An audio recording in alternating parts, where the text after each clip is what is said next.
Max Payne 3 comes out soon, and in preparation, I purchased both Max Payne 1 and 2 when they were on sale in the Xbox Live Marketplace a few weeks back, and might I say, they are really amazing, particularly the story. A badass cop distraught by the murder of his wife and kid, framed for the murder of his partner on a quest for revenge with no limitations. It's a story that never really seems to get old, and the best part is that the story isn't understandable only by the offspring of Aristotle and Jesus, but by any layperson. Sure, it has twists and turns, but it's pretty straightforward. Right? Wrong. Beneath the noir exterior lies the deep, frightening psychological struggle of a druggie who killed his family when high and tries to come to grasp with his crimes. Don't believe me? Well, good, because you shouldn't. Max Payne is a game about a loose cannon cop who plays by his own rules, clean and simple. But while I was shooting gangsters with my dual pistols across both games, I couldn't help but draw some hidden connections and meanings which, while they don't exist, still lead to an interesting interpretation of the franchise. So over the course of the next 10, 20, or however many minutes this video is going to be, I'm going to explain this theory proposed earlier and give some evidence to support my claim. Now, obvious disclaimer is full spoilers, so if you don't want to see what lies in that magic chest, click out now. The spoilers are going to be for both Max Payne 1 and 2, but obviously not for 3, because at least when the video is being made, Max Payne 3 isn't out. No guarantees on when this is actually released, but whatever. Also, click out if you're going to spend your time going all keyboard commando on me and telling me that I'm completely wrong, because, yes, I know I am wrong. Max Payne isn't having some deep psychological meanings, but this video isn't meant to be factual. It's not meant for me to tell you what is the story of Max Payne, but instead it is an interesting look at something that, in all honesty, isn't there. Think of it as Mass Effect's indoctrination theory, but without the creator trying to pass it off as legit. So, off to the rest of the video. First things first, an overview of this theory. Max Payne is a police officer with a drug problem. He's addicted to the substance Valkyr, or any other drug, and Valkyr simply happens to represent it, but we're going to refer to it as Valkyr just for sake of easy talking. And one night, when Max is incapacitated under the influence, he murders both his wife and child. When he comes to, Max feels horrible about what he did, and so tries to come to terms with his actions by discovering and redeeming himself in the adventures that we know as the Max Payne games. It all starts in the first Max Payne game with one of his many dream sequences. Pick any one of your choosing, because in all of them, Max relives the murder and puts himself as the killer. When I first played through the first Max Payne, I thought that was very interesting. Max is the killer in his dreams, not the druggies from the game's opening. This is really odd because after all, isn't watching your loved ones brutally gunned down bad enough? Why does Max have to imagine himself as the murderer? Now, in all honesty, this is really just him feeling guilty about their death, thinking that it's his fault because he wasn't there to protect them and all that stuff. But in light of this theory, we're going to use this as evidence that this is the fact, that Max is the actual killer. Most of the support for this theory comes from the sequel, Max Payne 2, in particular the television shows. There are 4 major programs: Dick Justice, Captain Baseball Bat Boy, Lords and Ladies, and Address Unknown. Dick Justice is about a cop framed for murder on a quest for vengeance through the criminal underworld. Sound familiar? That's pretty much the exact summary of the Max Payne games I gave you at the start of this acid trip I like to call video. Now, on to Captain Baseball Bat Boy. The captain heroically saves the world from evil and saves the damsel in distress. Again, sound familiar? Replace the captain with Max and the girl with Mona, and again you have a link between the television shows and Max's world. Lords and Ladies, similar to Captain Baseball Bat Boy, it involves a romance between a lord and a lady, but it presents it in a much more real, tragic fashion. You see a pattern developing. If you replace the Lord with Max and the Lady with Mona, the TV depicts the game to an astounding degree. These 3 shows all reflect different ways that Max sees himself. a tough cop unjustly framed on a quest for justice, a heroic figure, a tragic hero. But what about the fourth TV show, Address Unknown? Well, this is where things get controversial if they haven't already. We've established so far that the TV shows are reflections of Max, different ways that he sees himself, so it's only natural to assume that this trend would continue into the final show. Address Unknown is a bit like Dick Justice, about a hero who is wrongly accused to be the serial killer, John Mira, and is hunted down by the law. Okay, so it's similar so far. Replace the hero with Max and you get the game. Nothing controversial yet. Now, once the hero is captured and placed in an insane asylum, he escapes, but he goes too far, using a drill to brutally murder his captors. Still familiar. Max isn't exactly known for his restraint, going in against orders several times, as well as killing Detective Winterson. But then, in the Address Unknown finale, the hero discovers that he is in fact John Mira, the killer, the murderer, and that he was insane all along. Controversy achieved. Judging from the pattern of logic that has been presented so far, that would make Max the actual bad guy, the actual killer. That would make him insane, unstable, not willing to believe that he is the murderer. You can also not disregard Address Unknown entirely, as it is the most prominent TV show in the game, with it being Mona's home and all, and you visit the location, the set, several times throughout the course of the game. Circumstantial evidence for the claim in that it only supports the theory if theory exists, but it is the most important connection in this entire video. Well, except for maybe one that is connected to the important point that was just discussed. After Vlad shoots Max and leaves him to die, he undergoes another dream sequence, this time characterized by, you guessed it, television. In the dream world, the TVs are gateways to reality. The TV shows Vlad and Mona talking at one point. It shows Vlad and Vinny playing a quiz show for Vinny's life. All of these events actually happened, but Max isn't aware of them as a character. You can chalk this up to it's part of the noir style, or you can use it more literally to support this theory. But with Max seeing what he doesn't know isn't the important connection. No, it's what the TVs do that's important. While in this dream world, the TVs are a gateway to Max's reality. So, in Max's reality, the TVs are gateways to the reality. Confused? Well, think of it as Inception. The world where Max kills his family is the real world.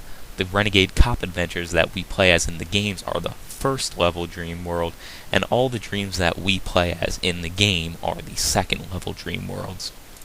Haven't had enough of these damn televisions? Well, don't worry, there's more.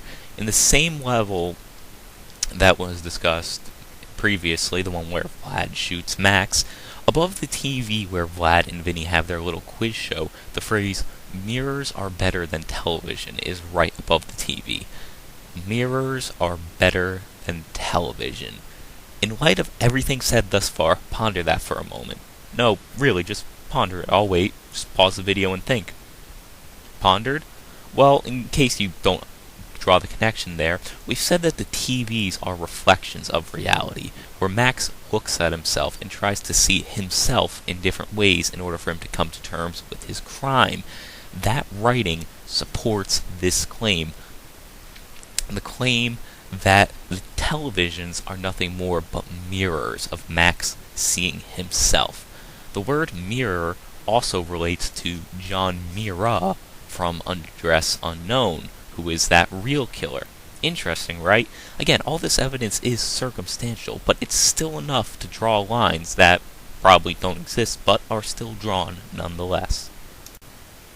But wait, there's more. Don't click out now, boys, because now it's on to the T-Taz, Mona Sax, or should we say Mona Sex, the sexual object of Max's desires. Emphasis on the word sexual, not romantic, sexual. Max claims to love Mona in-game, but what's our evidence? Well, at one point when they were just talking, and mind you, Mona has no idea that Max has any feelings for her whatsoever, and Max also does not know that Mona would have any feelings for him. Max goes, he grabs, kisses, and violently undresses Mona and starts squeezing the melons. Nothing romantic, no words exchange. He just goes straight for the bazingas. Need more? In the Chapter 3 prologue, a second-level dream sequence using the Inception analogy, Mona is seen provocatively talking to Max throughout, and also at one point pretty blatantly having sex with Max. You can tell from the sound of, quote, "Oh baby, oh don't stop, oh oh, oh baby," end quote. Yeah, that quote will now haunt you in your nightmares in my voice, sorry. Max doesn't dream about anything related to Mona other than sex. No candlelit dinners, no even, quote, classy sex. Mona sounds like she's in a adult film, and not having real or passionate relations. And this relates to the Max is the killer theory. How exactly? Easy, because Mona is Max's wife. Well, not literally, but Max is projecting the wife that he killed into his adventure. I can hear the cries already.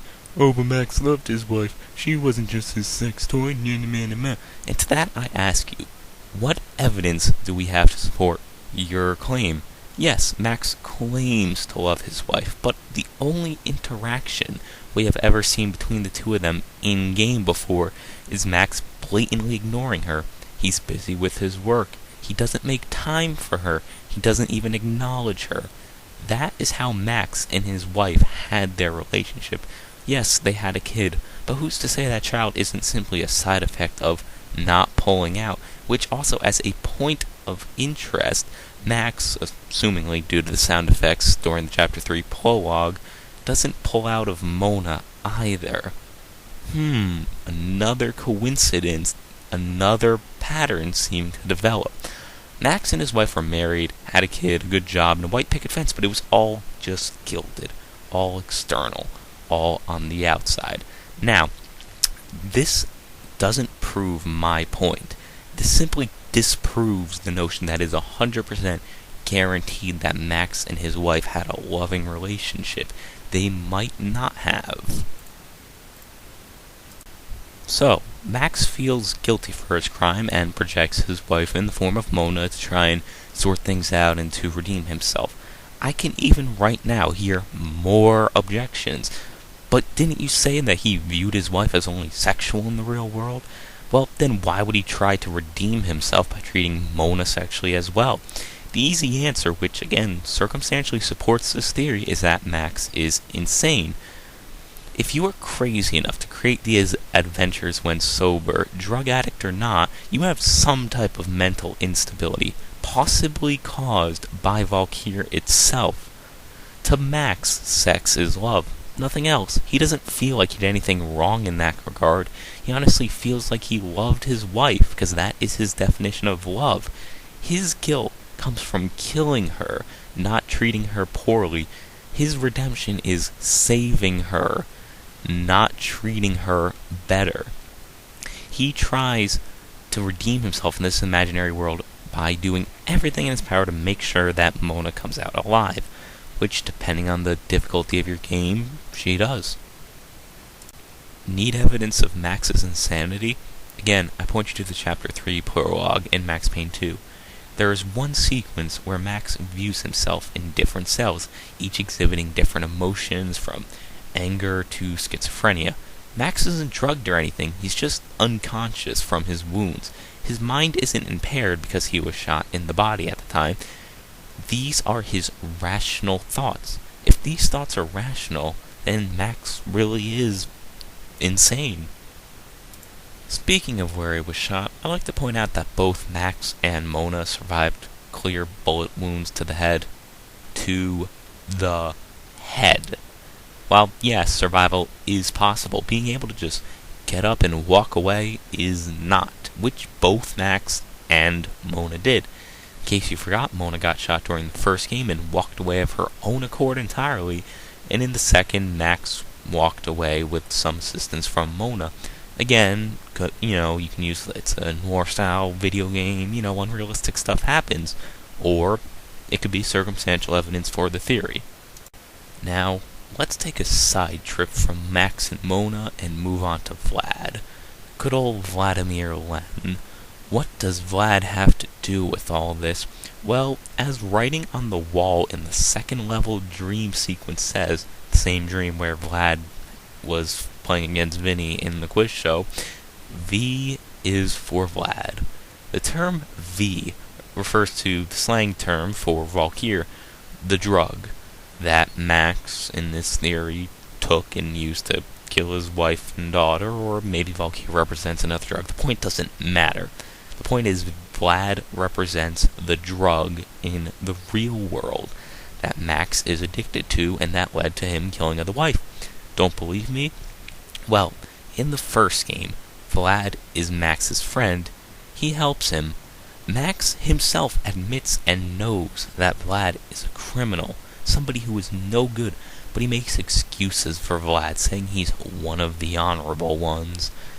That sounds like what a drug addict would say, saying that his drug isn't really as bad as people make it out to be, that it won't kill him in the end.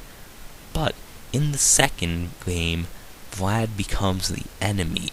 The drug becomes dangerous. He betrays Max and tries to kill Mona, just like how in the real world the drug betrayed Max and led to him killing his wife. Max's hunting down and killing of Vlad represents his denial of his Valkyr addiction. It is his redemption. Perhaps some of the greatest links between the whole game being Max's way of coming to terms with his crime occur in the final cutscene of Max Payne 2. What follows are some quotes to support this theory. Quote, "Because of her, I had solved the case. All of it. Who I am." End quote. Max thinks of these stories to solve the mystery, the case of who he is, and he projects his wife as Mona to find out why, and to come to terms with what he did.